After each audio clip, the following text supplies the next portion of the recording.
Hello, everybody. Welcome again to the Doomer Optimism podcast. Today we have two special guests, but one of our special guests is also going to be a host. Patrick has been kind of around Doomer Optimism and in our group chats, and I've really enjoyed his insights, and I think you add a lot to a lot of these discussions. So I'm really happy to have you as helping a co-host. And then we have Kristina from Montgomery Countryside Alliance.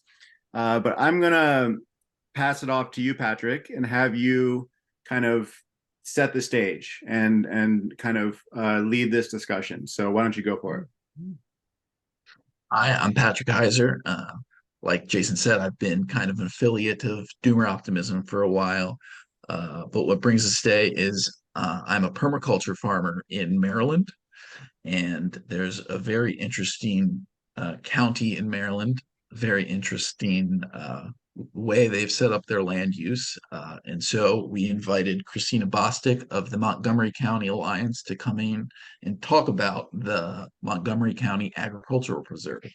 But before we get talking about that, Kristina, would you like to introduce yourself? Give us your And Patrick, background. why How don't did you you? introduce yourself a little bit more too? Just because the audience, I don't think you're new to the audience. So can you give maybe like a little bit? You gave like a short elevator speech, but can you give like maybe a long elevator speech? Well, by day, I'm a biomedical R&D scientist at AstraZeneca, and then I operate my permaculture farm on nights and weekends. And then I'm a husband and a father, 24/7, 365, as they say. Uh, Great. yeah, I think that's it. I'm a pretty simple guy. There's nothing beyond that. I'm interested in science, ecology, running my farm. I'm a simple guy. Cool. Well, So Christina, how did you absolutely. get involved in agriculture and working with the Montgomery Countryside Alliance? Well, first, I'm thrilled to be here. Thank you for having me. Um, I am Kristina Bostick. I work with the small but mighty Montgomery Countryside Alliance. We promote and protect the Montgomery County Agricultural Reserve. I came to farmland protection and more overarchingly environmentalism in general. I am from Montgomery County originally. I grew up climbing Sugarloaf Mountain on my birthday each year. Um, I am I'm Quaker educated, and so the background of community care and earth care is very important and informative for me. Um, I grew up around Chesapeake Bay as well, and so in my background is a lot of environmental education, both on the Bay and on the Eastern Shore.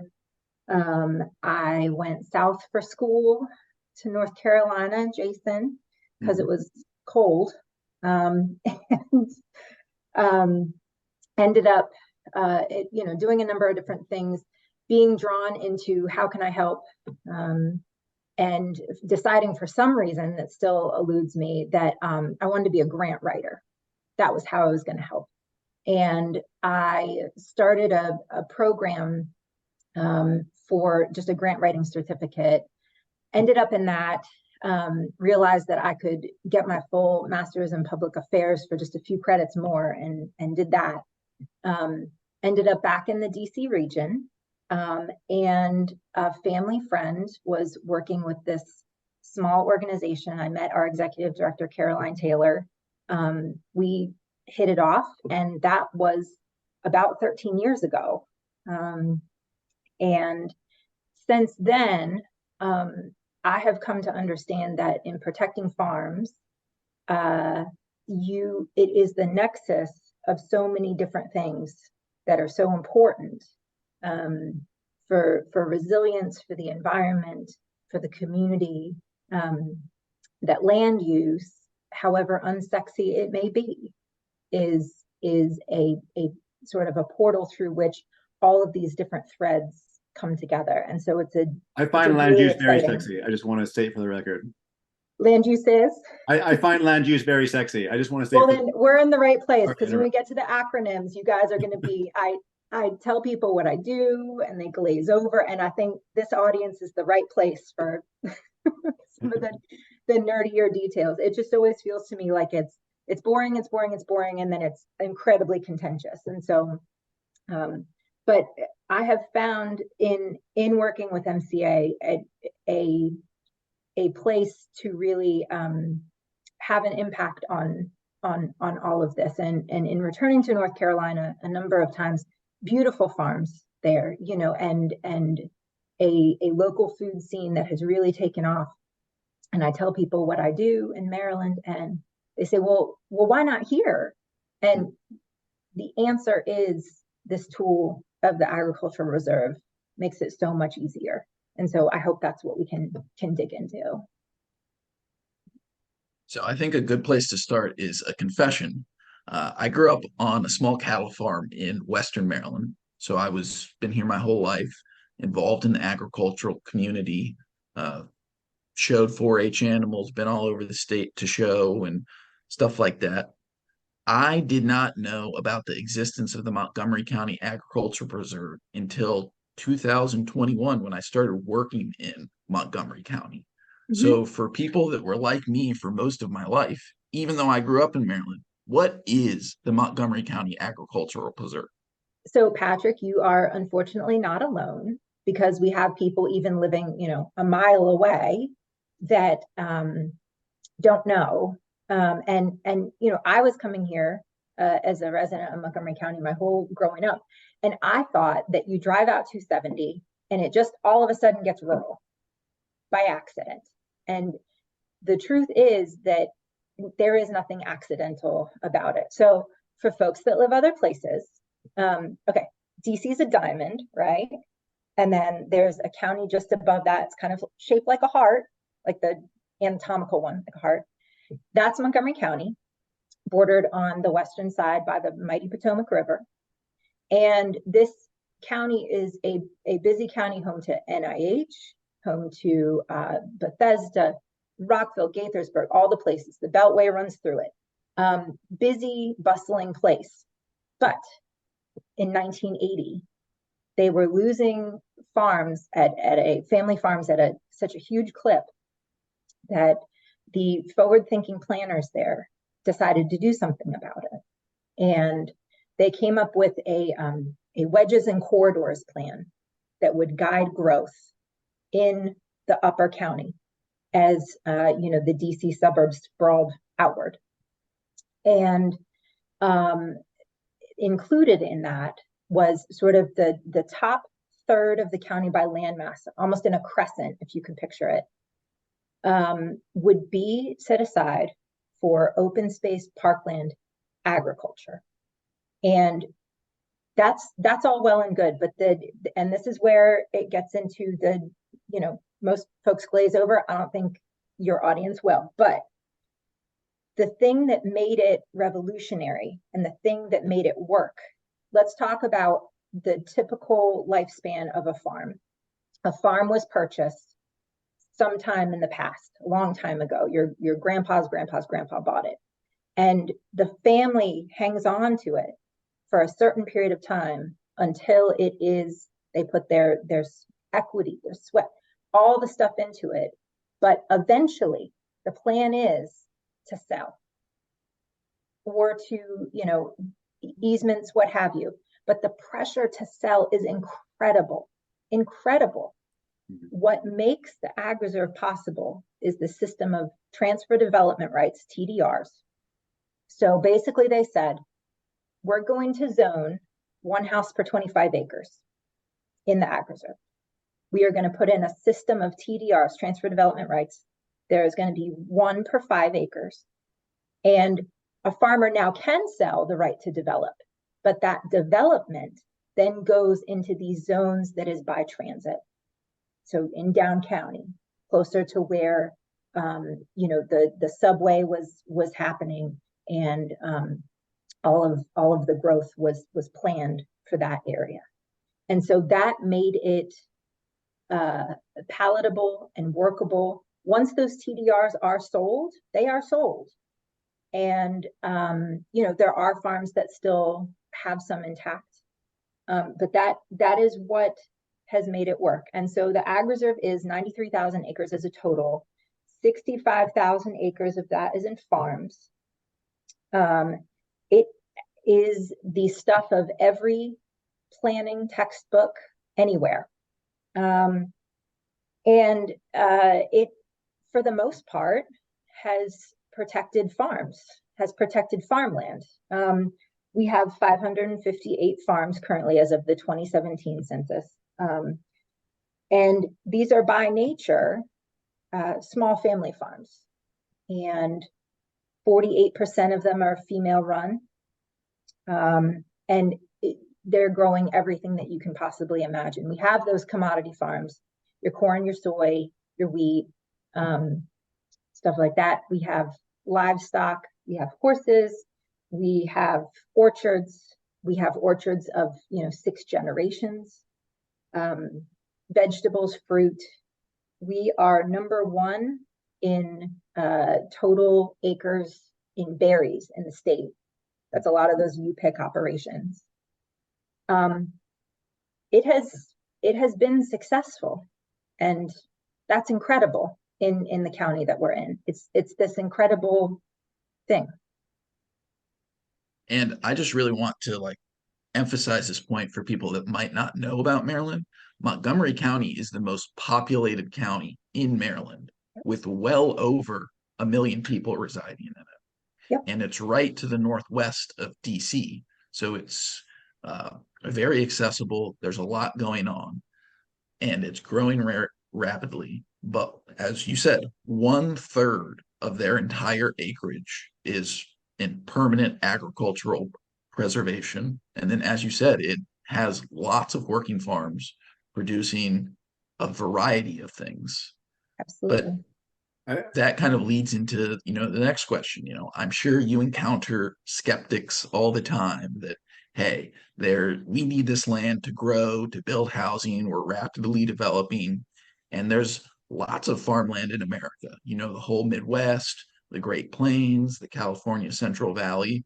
Wouldn't it be better to make the food there and build homes here in Montgomery County where it's needed and there's a lot of housing pressure? So what other types of services does the preserve provide to people and residents other than just pure agricultural production?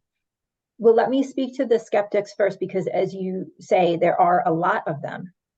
That even in this area that is on the forefront of farmland protection, we have people in the county government that say, well, no real food grows there, or it is understood by them that it's just ground for eventual development.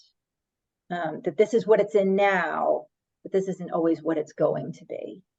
And what's so incredible about the Ag Reserve is that it is the policy that puts into place what we understand about farms, is that it is a one-way direction. You cannot undevelop and get back to viable farmland. I have all the respect in the world for urban farmers, and that needs to continue, and that absolutely has to happen.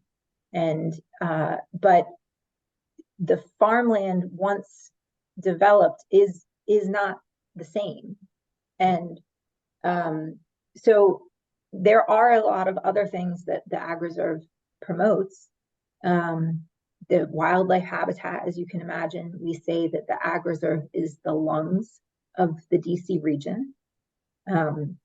With the forestation that we have, it is also a filter for the Potomac River.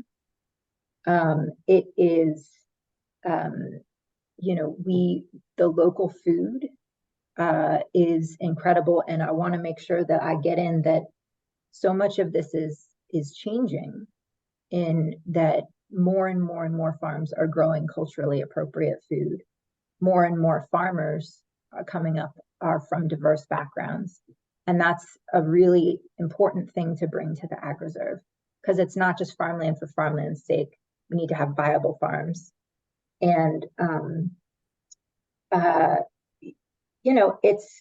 all sorts of things. There is pennies on the dollar spent for residents in the ag reserve compared to folks in urban areas. It is outside of the water sewer envelope by design, and that is important to know. It's a source of recreation close by. It is all of the things that a protected preserve is, but it's also the agriculture too, and it's resilience. That's really the most important thing. And we actually, even though we're in this, we didn't realize it to the extent that it was until COVID. And COVID was a shock to the system, not maybe as big as some of the things that your podcast is considering, but it is, preparation, possibly. We found in COVID that a few things were happening. Number one, people were coming out unannounced to farms, driving down driveways, not knowing what was down there, and asking the residents there if they could buy a chicken or vegetables. And partially that was happening because in the beginning, shelves were empty, but also there was a sense of safety. People wanted to know where their food came from more than they did before. So that was happening. CSAs, community supported agriculture, through the roof. Farmers could not keep up with the new CSA subscriptions. The recreation piece, people were finding outside avenues to bring their family to come out and safely recreate outside. And that was so important, and just a source of so much solace for people. So when it was called upon, we were certainly lucky to have the farmland that we have in this busy county to endure those shocks. And I just, as those continue, that's going to continue to be a service that the Ag Reserve provides. I have so many questions. It obviously served. Go ahead, Jason. No, go ahead. So you just spoke to, how it buffered people during COVID, and people really got to see up close and personal, how it affected the community. Before that, this is decades old. Have there been any major conflicts over the preserve, other than the obvious development credits that you have spoken of? So there's always something, and it's as I said, people are seeing the Ag Reserve as a future development opportunity. It's difficult because the farmland is less expensive than areas, say, in Bethesda, in Rockville, down county, closer into DC, but it's still very, very expensive. And I want to make sure, as part of our conversation, we talk about getting farmers on land, overcoming some of those costs. But still, for a development, it's very appealing to come out here and use this land. And so fill in the blank what ill-advised development tries to fly under the flag of agriculture out here, and particularly at the margins of the Ag Reserve. Patrick, I know that you're one county north in Frederick County, which the southern part of which has stayed relatively rural and in farms as a result of the Ag Reserve sort of buffering that area. So on the edge of the reserve, sometimes encroaching into the reserve, we have plans for fill in the blank. Mega churches attempting to have gigantic buildings on water and sewer. We have shooting ranges. We have fill in the blank. One very, very, very contentious issue has happened in the time since COVID, but that is large-scale solar installation, commercial solar installation. And that has been just a really difficult, really contentious issue. And what we have done with it is, I think, really balanced the need for green energy generation and farms. And what we've done here in the Ag Reserve has become a model for rural places that are having all of this interest in this, wide open land to place solar. We have had it not on those prime soils. We've kept it off of extreme slopes. We have protected forested areas. It needs to fit into farms. And we have done that, and there's still quite a lot of places that it can go in rural Montgomery County. But that has been a contentious issue. Currently now, as we speak, there's a whole another issue, which is data centers and battery storage. We have some aging industrial sites just on the very edge of the reserve, put there before the reserve was in place, because it's only been since the 80s. There's things it had to work around. There was a power plant incinerator there that now will possibly is proposed to be the site of data centers and battery storage, taking a lot of water from the Potomac River. We are in conversations with the folks that are planning this, and we're trying to have it happen responsibly. But there is constant pressure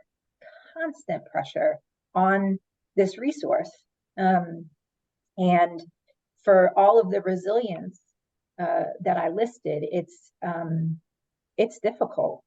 We really need to weigh everything carefully, figure out how to provide the balance. Dr. Royce Hansen, who was the chair of the planning board when the reserve, we call him the architect of the Ag Reserve, he was the chair then. He has said the reserve should not be preserved in amber. It should not be exactly like it was in the 80s, but we do have this legacy to hang on to keep farms and viable farms on the landscape.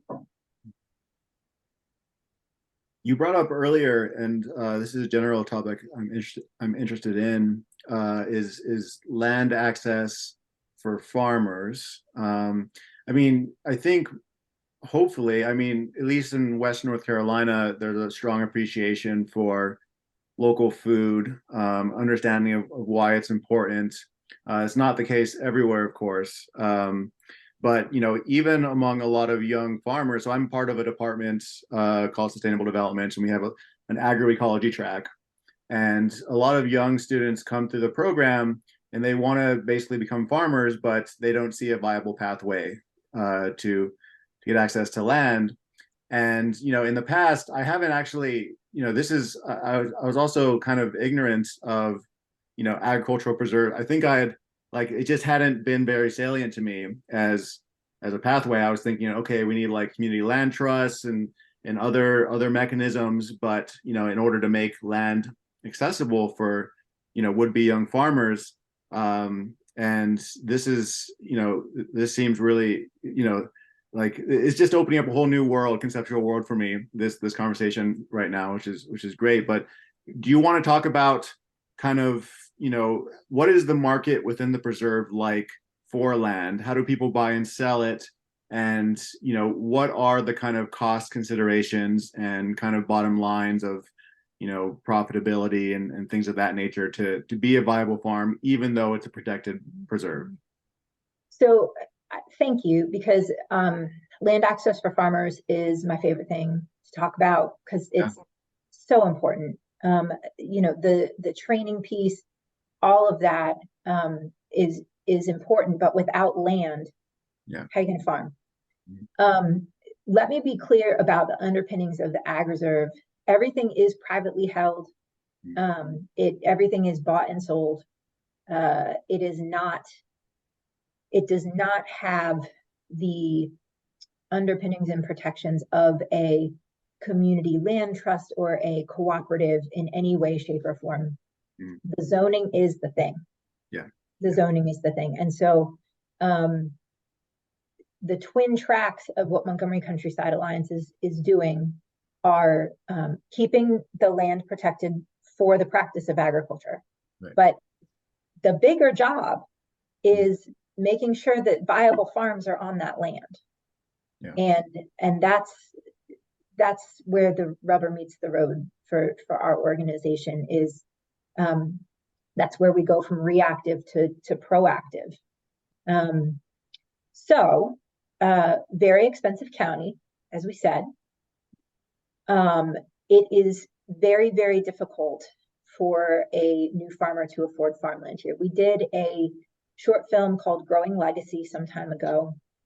In that film, we had one of the first CSA farmers, Woody Woodruff. He runs Red Wiggler Farm, this incredible place located on some parkland in the county that connects folks with developmental disabilities to jobs on the farm, and then they have a CSA.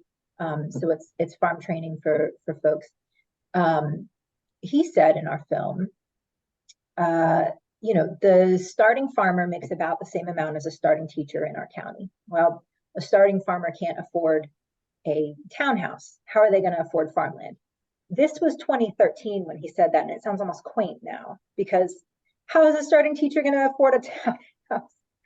Going to afford, rent close to where their school is in our county. It's the housing issues have gotten really pretty intense, as they have in many municipalities all over our country.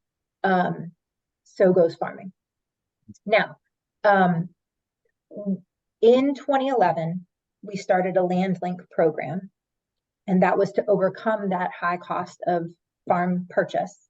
So this is a program matching new and expanding farmers with local landowners offering long-term leases. And our role is sort of the matchmaker. Mm-hmm. We are bringing folks in, putting up anonymous listings. It's rather like a dating site. And we are sort of the clearinghouse for people that want to lease their land, and the clearinghouse for people that want to get land to lease. Long-term leases is the goal, particularly because so many people coming into the program want to grow sustainably, and so much soil has to be built, and so much time needs to be taken to build that soil, and that's very important. We have been running that, as we said, since 2011. Of late, almost every single applicant to that program is a person of color. I would say more than half of them are women. And the universe of them, almost everybody wants to do sustainable growth. And to a one, every one of them wants to, in some way, give back, donate, provide to local food bank operations. And so the hunger to get growing is very, very real. And what we've come to recently is that there's food access equity, but access to land to grow food is an equity issue as well. And the Ag Reserve is a place that more equity can be brought for more people to get growing. And more than that, we are really, really interested in starting incubator programs where, not just in the Ag Reserve, but in places down county as well, close to where this demand is, for these people that are working 1 and 2 other jobs and then also have enough energy to farm. It's what they want to do. And the matches that we've seen are incredible relationships that feed the community. Just amazing. And we've matched about 500 acres so far that way. However, it's a starting point. Folks need to be able to afford farmland to buy, to have that be a continuing thing. And it's a much bigger job, but it's something that we're also committed to working toward. Do the landowners who lease the lands like I'm assuming they want to stay there because they like the quality of life. They can't sell it to a developer, so they're not going to get this huge payout probably from selling it like they would in another area near DC or something. And they don't want to farm themselves. Maybe they're getting older or something. Are they like, do a lot of them kind of, do they voluntarily kind of offer a lower rate because they believe in the mission, or is the market clearing actually, just in that context, is it pretty affordable for the leases? It is all over the place. Mm. We have some wonderful landowners that just want to see it used, Yeah. want to see it farmed. And they, charge a nominal amount per year, $1 a year just to see it used. And then we have some that are closer to market rate. Mm. A going rate, $100 per acre per year is what you'd pay, is what you'd charge commodity, more or less. But again, even in that, it's all over the place. Yeah. And then let's say you're leasing to a food table crop producer. Mm-hmm. Irrigation's a thing. You may have to switch up your well, and so there's sometimes higher lease amounts for that. We handhold to the extent that we are asked to with farmers and landowners. There's some great, for folks looking into this, there are some great lease templates. I'm going to shout out the work of Land for Good, a New England outfit that has some incredible resources for free on their website to help landowners do the soul searching to figure out whether this is the right thing for you, to help farmers get everything tied up to figure out how you're going to do this, what this is going to look at. You're planning a business, and unfortunately, there aren't these clear paths to farming, as you said, the students in your program. And folks really need help figuring out, like, where's the MBA for the farming? There are some great training programs out there, but getting it all together, pulling it all together is super difficult. Yeah. So yeah, the short answer, the leases are all over the place. Yeah. And yeah, that's what I would guess. Okay, let me ask one more kind of related question, and then I'll hand it back to you, Patrick. Sorry for taking up so much of the space here.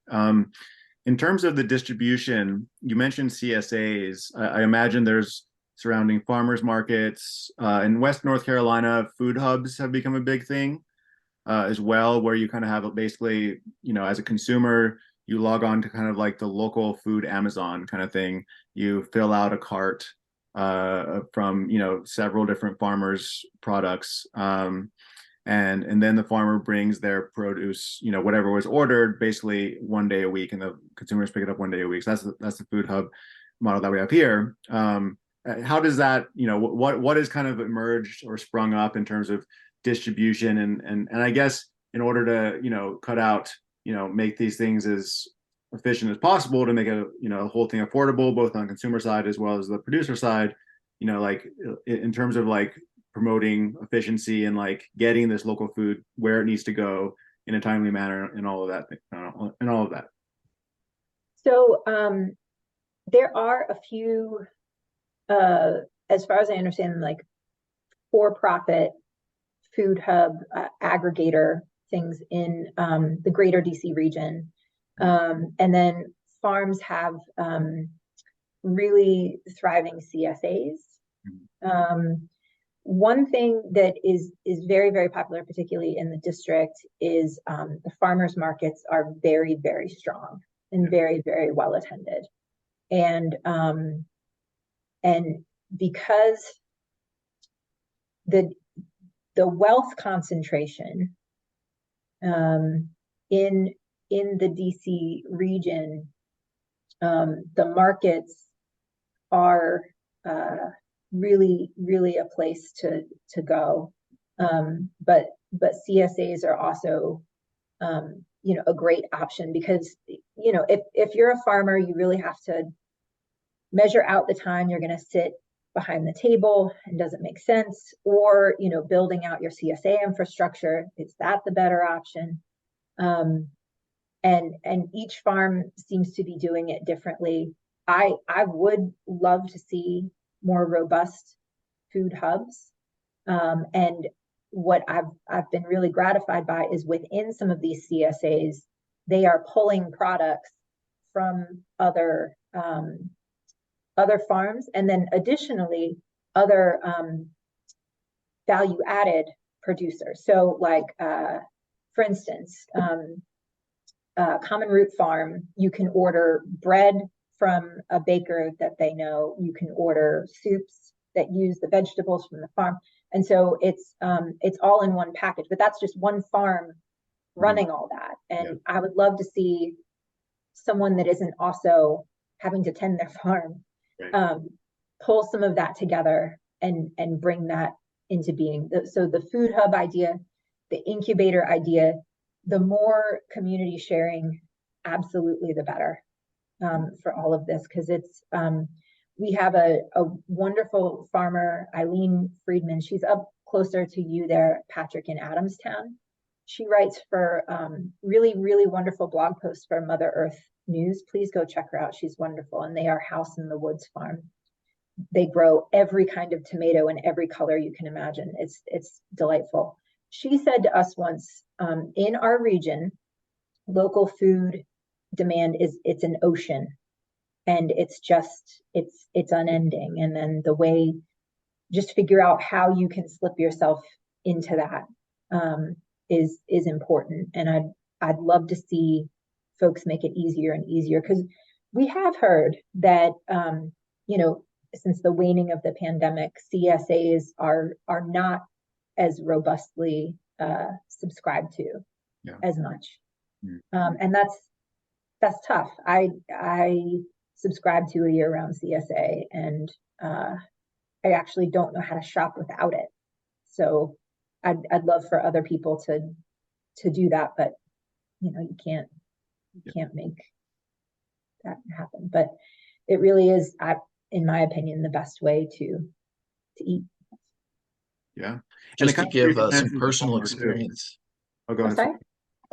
In regards to the farmers markets, like you were talking about, I have a friend that lives in DuPont Circle in DC, and DuPont Circle has a very famous farmers market. And I've been there with my friend, and many of the farms there are, we'll say, you know, big banner, Montgomery County.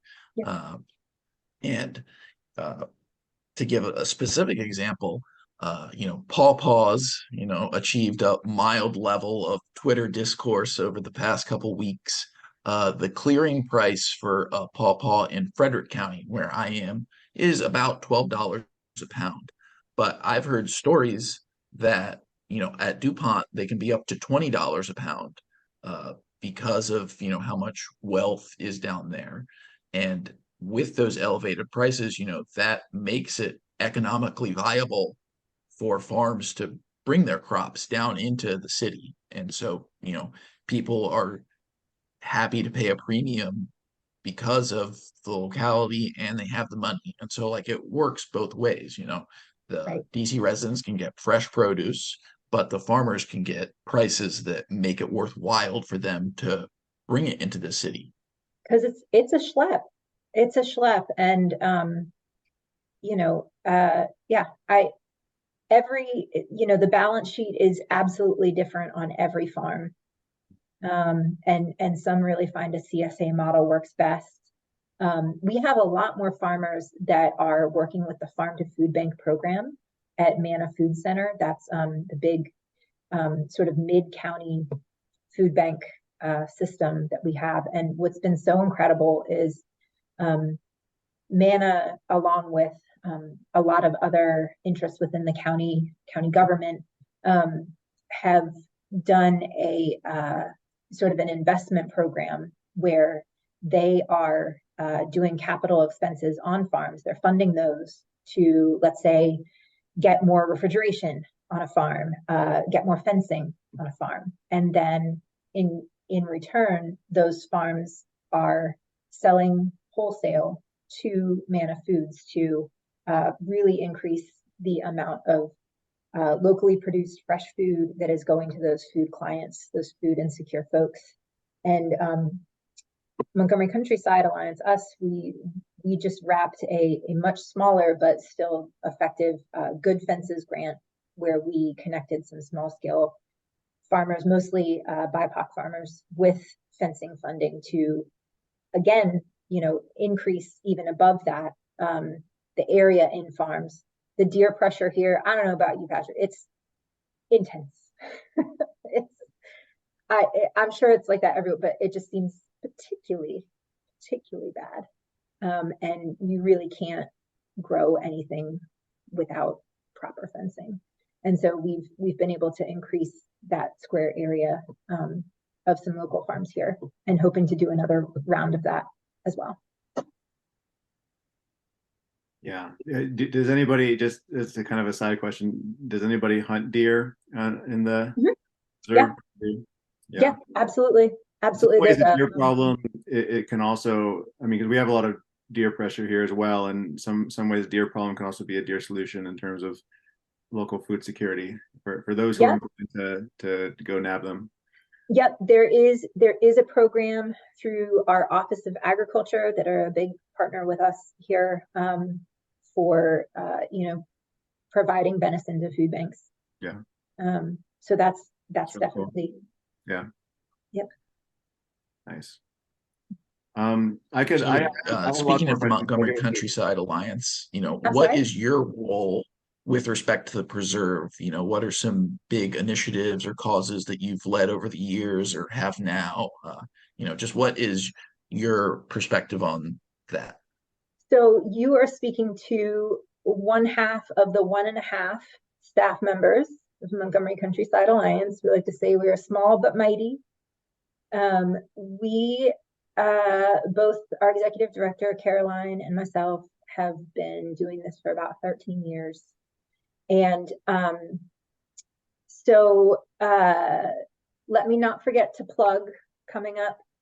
We don't just defend Agricultural Reserve, we celebrate it as well. And this is the 16th annual Ride for the Ag Reserve, a celebration of the Ag Reserve's rustic roads and farms. We have cycling routes of 6 to 62 miles coming up September 24th. And it's a great thing for families or avid cyclers, whoever. Everything ends at our sumptuous picnic and a pop-up farmers market that is open to the public. But you can learn more at our website, mocoalliance.org, and come out and cycle with us this fall. That out of the way, LandLink is one of our legacy programs connecting farmers and landowners. We also have a relief program, and then leaf like trees. We are reforesting stream buffers in the Agricultural Reserve.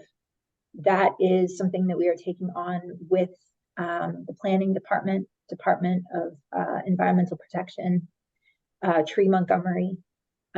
We have planted around 22 acres of trees. And similar to LandLink, we are finding landowners that are interested in hosting a perpetual forest easement. So these are forever forests we are planting, and along stream buffers to continue to increase water quality there. And that's been really exciting. We have ag educational efforts, taking kids out for water quality monitoring, taking them out on farms. And that's a really joyful part of this work. We spend more time than we would like in a reactive stance against some of these sort of misguided proposed things that really do not belong have the most tenuous relationship to farming. But it's really important work because the balance is just so important to keep what's here and make sure it's thriving. And then our proactive work, which is a lot more, what we'd like to be doing. LandLink, as I said, we run a producers listserv for folks to share know-how, equipment. If they lose a cow, we're on it. We protect the watershed. We were so gratified to incubate and then spin off this organization called Friends of 10 Mile Creek in Little Seneca Reservoir. The last best creek in Montgomery County was at the center of this redevelopment effort in Clarksburg, sort of mid-county. And we successfully worked with a coalition to put in pervious caps that kept that stream within the bounds of, a reference stream, a pristine stream, because it is the part of the backup water supply for 4.2 million people. That work is now carried on by this small organization that we were able to spin off, the Friends of 10 Mile Creek, and they're doing just an incredible job, and we continue to partner with them. We celebrate AgReserve champions with our Royce Hansen Award each year, and just lots of different things. We in promoting and protecting the AgReserve, we're not just reaching out to residents here, we're reaching out to decision makers as well. We're taking county council members on tours. We provided a candidates questionnaire and voters resource, publishing the exact word for word responses of candidates so that folks could cut through all the noise and understand where folks stood on water, on transportation, on farmland protection. So we wear a lot of hats. We do a lot of things, but we're small and mighty, and we've been here since 2001, and we're going to continue because the legacy of the reserve is long, and the legacy of our organization has to be too. I mean, it's amazing all the things you're listing off, and I'm grateful that you're providing the time for us, just because I imagine you're insanely busy. I wanted to follow up a little bit on you mentioned Incubator Program and kind of the training element of like getting especially young people and people who might not have a farming background kind of up to speed. Do they come through like various like academic programs, or do they have like internships, or what kinds of like and kind of getting them? I imagine the first 1 or 2 years for a lot of the new farmers is a little dicey, right? And so like how do you all think about setting people up for success? I imagine also, I mean, it's not just the price of land, but there's also the price of equipment and capital, and you mentioned that there's some like tool sharing program or tool sharing that maybe happens informally, or a program, and that's also, from a sustainability standpoint, if not everybody needs a tractor and a few people can share a tractor, that's maybe more ideal. As I'm curious about kind of the getting the producers up to speed, and also the equipment that they need, and all of that. So folks arrive to us, and we, if we were bigger, we would love to provide some of this training. Folks come into LandLink, and we are upfront with people. You need to have a few seasons under your belt.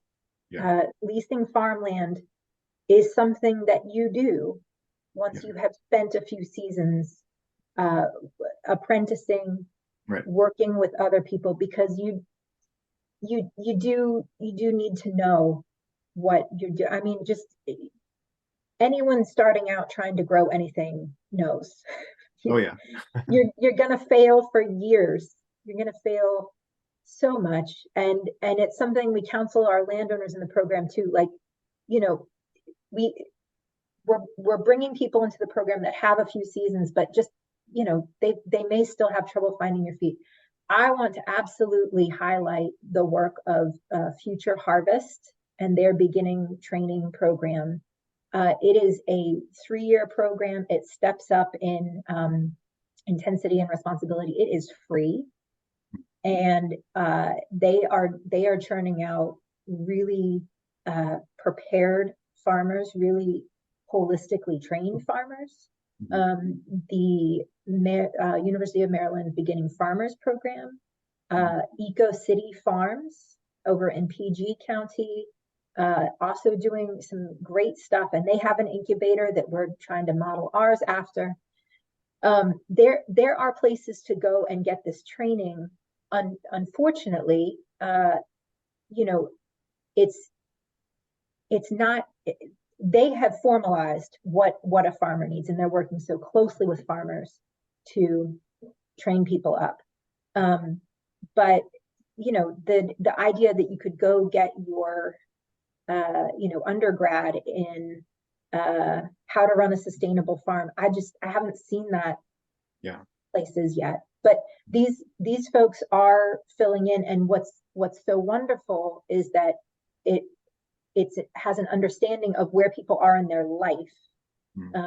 It's a free program, and it is built around your schedule until it's on farms. It's online, and then you're going out and having these field days, learning from a farmer. It's so important. But that's where people are getting really good training. We also find that folks coming into the landing program often are from other countries, and in these countries, agriculture is a lot more of a cornerstone of the culture than it is here. And so they are coming in with sometimes decades of just deep lived knowledge of how to farm, and it's so valuable. And so those are two ways that folks are coming to us that make for really, really great matches. But as you said, all the training in the world, and then the rain comes at the wrong time, or it gets, the frost is early. It is not easy, and does not always go well. And so patience on the part of the landowners is of paramount importance there. So one thing that I don't have a very strong sense of is who governs the preserve. Like as you said, the voters voted it in several decades ago, but it's big enough that there are a couple localities within the preserve. There's obviously independent organizations like your own. There's the current voters of Montgomery County. So who like controls and decides and settles these disputes as they come up?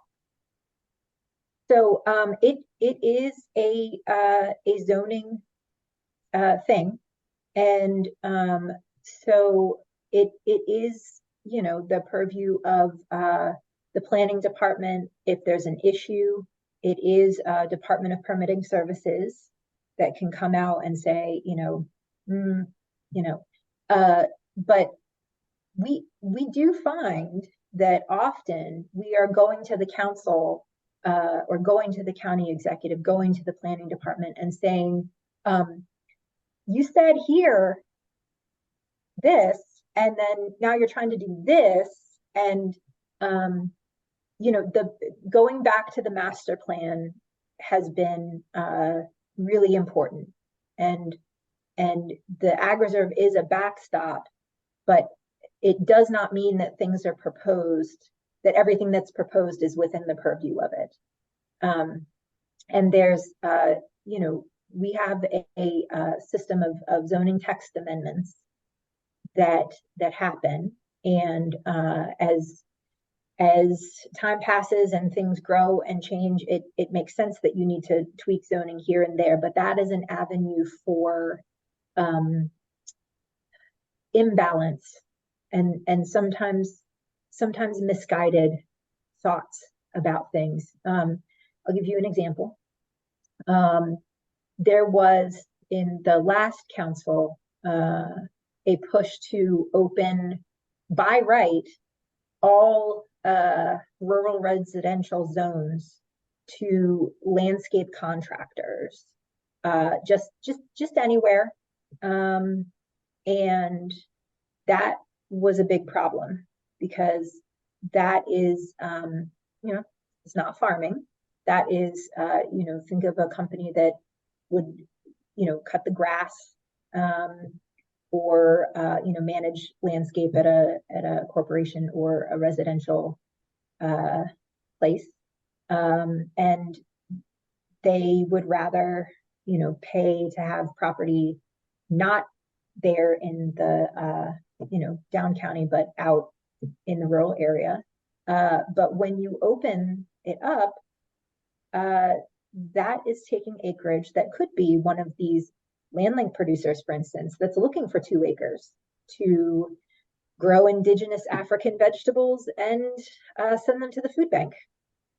And the ag reserve is where that should happen, right? Agriculture.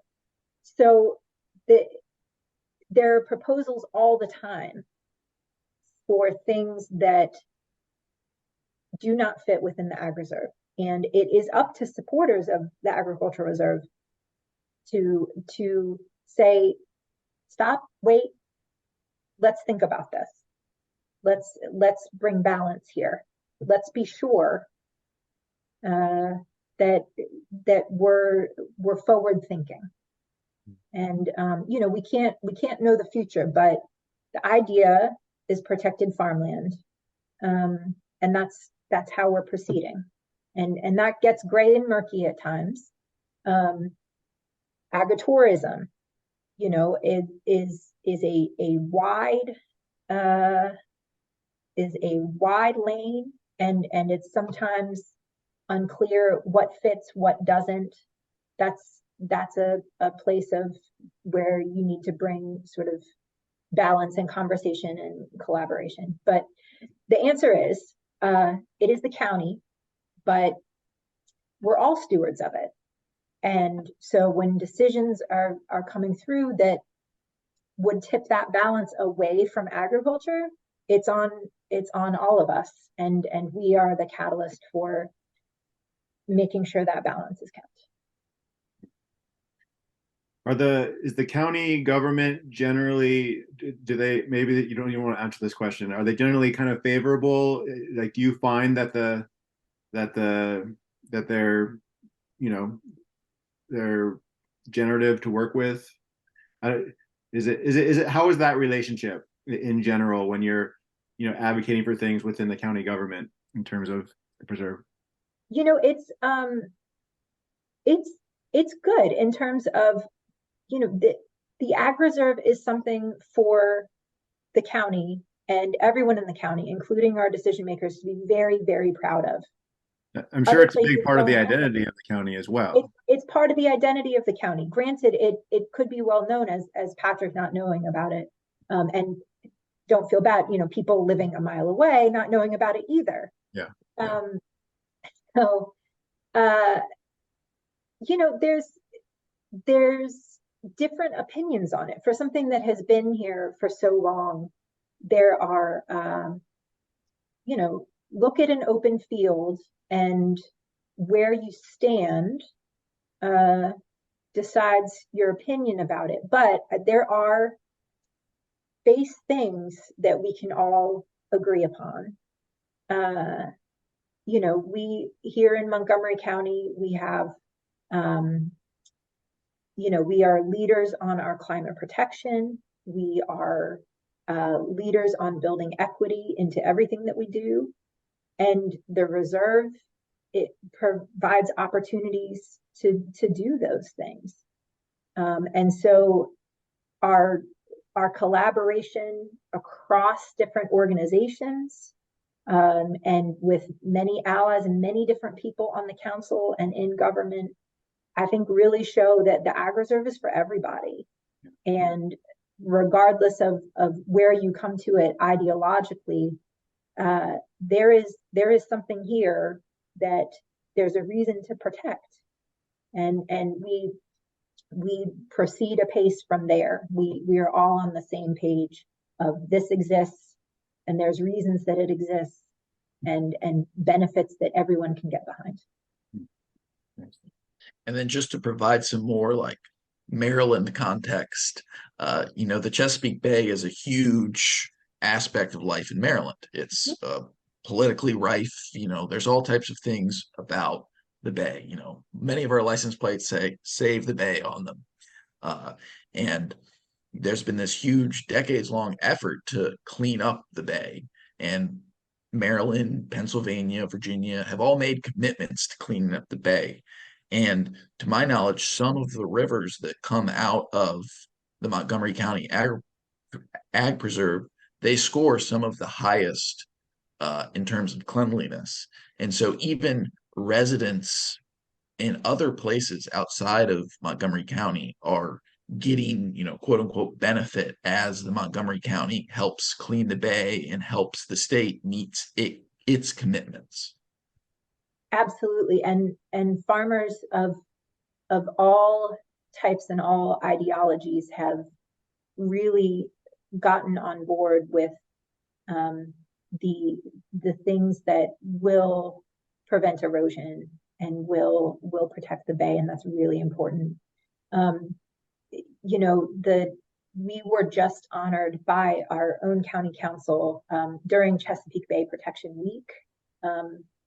Our land link program was honored, but also the small scale farms that have happened as a result were honored, because those are Bay protectors. The more sort of more regenerative we can get on the landscape, the better.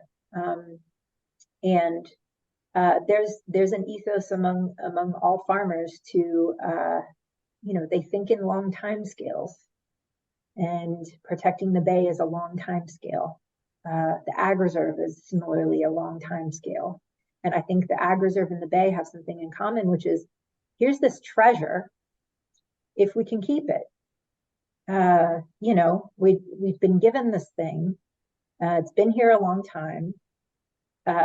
Its continuation is worth it, but difficult, but worth it.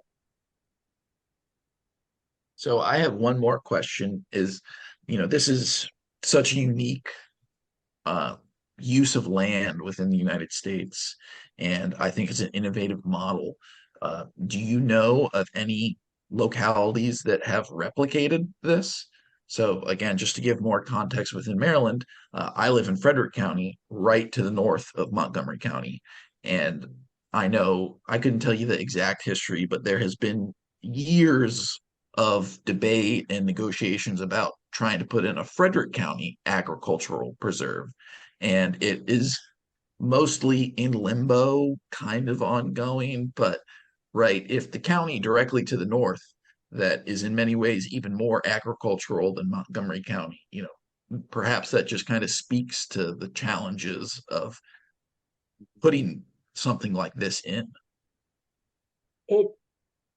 It's incredibly challenging, and possibly has gotten more so. I think so. It was contentious when it happened. I was not around then, but it was contentious when it happened. And I think, unfortunately, we as a society, we're so much more divided now, is my sense. And so much more focused on what we would lose and not what the community would gain in zoning, and not as interested in the community good. But in the case of Frederick County, I want to highlight the work of Sugarloaf Alliance is doing some incredible things to move that Sugarloaf treasured landscape management plan forward at the planning department, and they are putting in Freedom of Information Act requests and uncovering, the data centers that were planned for farmland there in southern Frederick County. Frederick, I am not aware of places that have taken exactly this, system of transfer development rights and run with it. I think you need, in some ways, for a lot of our cities, it's too late. And a lot of our areas, it is too late to carve something like this out close in. And that's one reason that it's so important that our ag reserve continues. But I do think that there are still places in the country and the world that can take this and run with it. But you have to decide, because as we said, the farmland pathway is away from viable farms. In this country, 3 acres per minute is what we lose. And, that if we continue as business as usual, that it will only get worse. And, it takes real courage and willingness to sort of shake things up. And it's my hope that there are still places where that can happen. But I think as close in as this is to a very, very busy metropolitan area. Patrick, for folks that are not from that area, you were trying to paint the picture. If you were a crow, it would take you 20 minutes to fly from the Ag Reserve to the White House. So we're very close. Can you picture something like that being on any metropolitan area now? I think it's difficult. Yeah. I'd love to. Jason, do you have any final questions? Yeah, well, just we don't have to go too much, we don't have to expand out too much, but kind of the broader, and I'm interested in both of your points of view here, kind of the broader food system, let's just say in the United States, but also globally. Kind of what we see are the structural factors. Like right now, the statistic, I'm not sure if it's absolutely correct, but they say like 1% of the population is involved with agriculture, like production or processing. I think that it's very, very low, right, by historical standards. I personally think that, structural conditions will change for a variety of reasons. We're going to need many, many more farmers. The more farmland that we lose, we're setting ourselves up for a very difficult time in the future. I guess one, maybe just a broad kind of, in kind of a bigger picture, macro historical sense, what gives you, a sense of doom and what gives you a sense of optimism about, food security, the food system, ecological health. Well, let's start with that. And Patrick, if you want to answer that as well, that would be interesting. But in particular, Kristina, I'm curious how you think about these issues. I think your 1% is accurate, but I think what's hopeful is that I don't think it captures the number of people that want to farm. Right. At all. And when we say farm, it can be very small scale, at least to start with. But I don't know about other places, but our community gardens in Montgomery County have wait lists of years.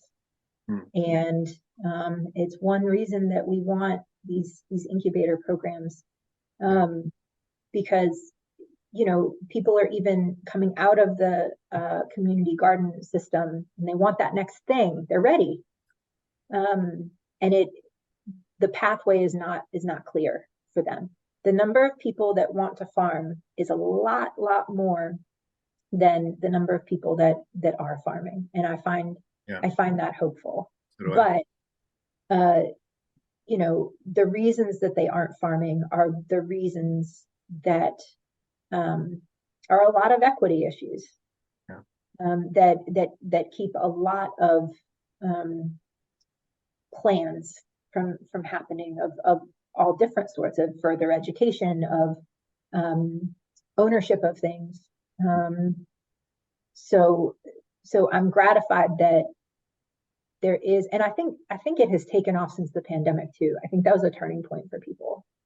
But the number of people that they've built out whatever green space they have, wherever it is they are, likely in cities, suburbs, and they want more, is a very, very large number of people. Mm-hmm. And connecting those people with not just the land. The land is huge. That's a big job in itself, but also the real wraparound supports to do this thing that is very, very hard. I mean, I mostly belong to a CSA because I have tried and failed to grow a lot of the things and spend the amount of time that I would need to spend to feed myself from my, mostly shady yard. Yeah. Mm-hmm.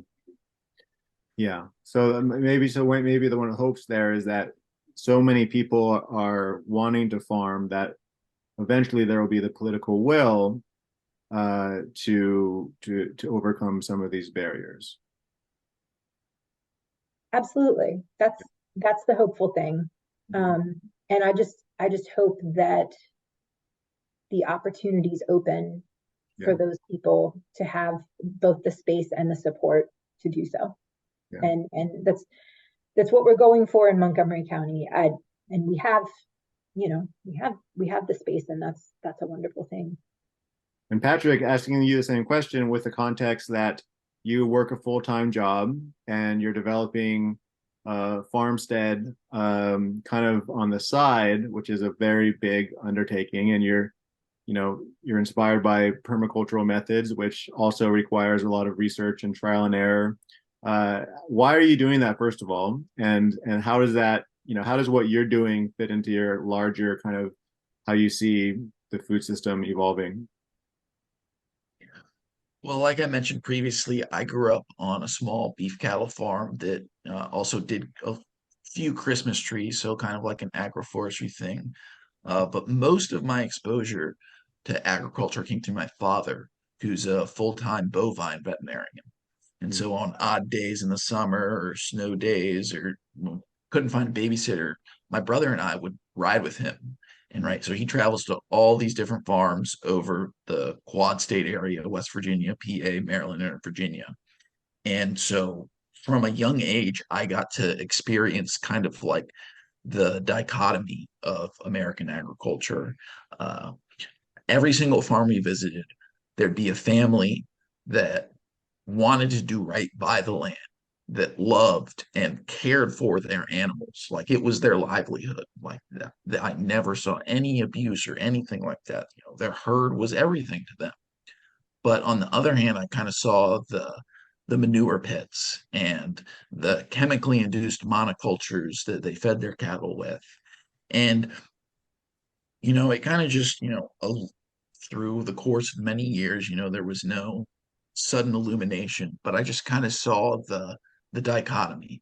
And I think I'm a believer deep down of the quote unquote human spirit, and that's kind of like a woo-woo term, but our capacity for innovation and hard work and our deep sense of morality. And I think that people want to do the right thing and live in a sustainable way.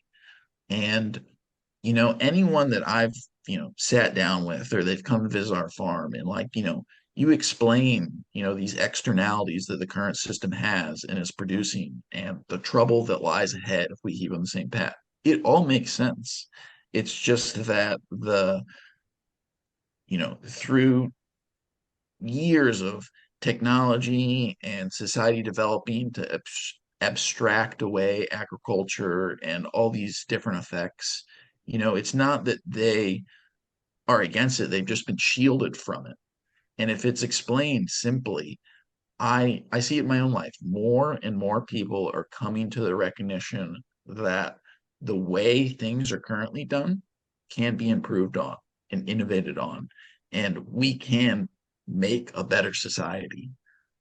And so I guess my farm is just my one little way that I can contribute, both to my family, because, I think growing up on a farm was the best thing that ever happened to me, but also to like my wider community. When I come in and bring vegetables to my coworkers, it makes their day, or at least I like to think so.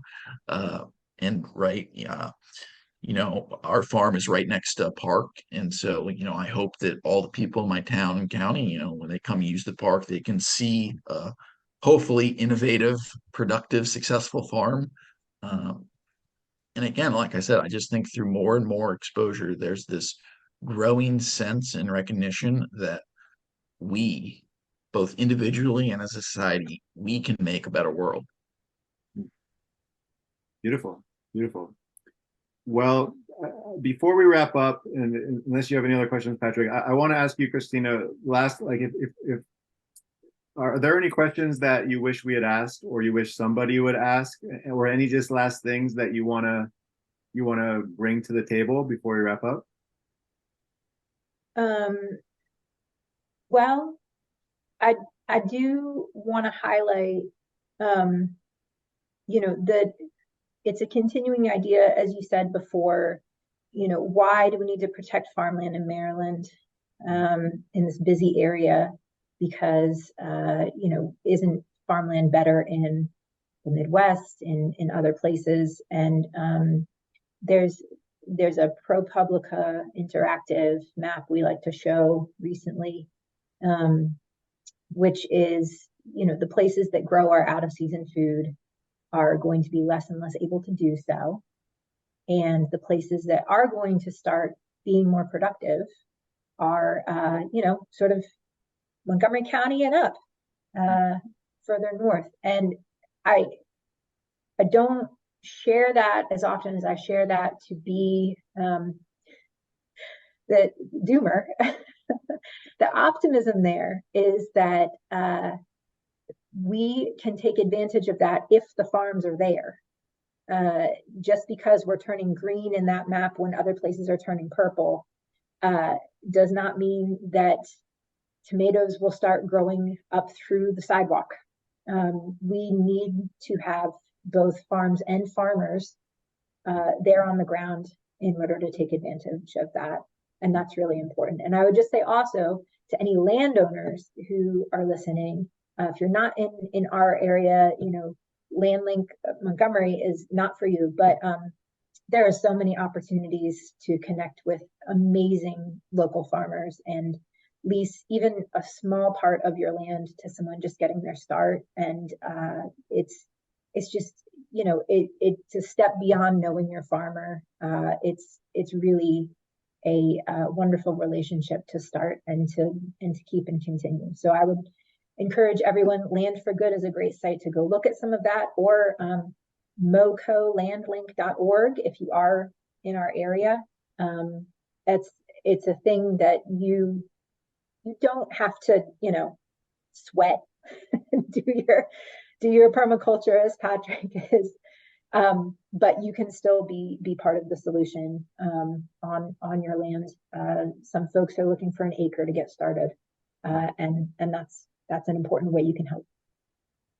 Nice. And we'll make sure that all of the links and stuff are in the show notes. Well, great. This has been a very eye-opening conversation for me. I was completely ignorant about this preserve until Patrick brought it up, and it's opened up in a lot of new pathways in my mind. So I appreciate. Thank you for your time.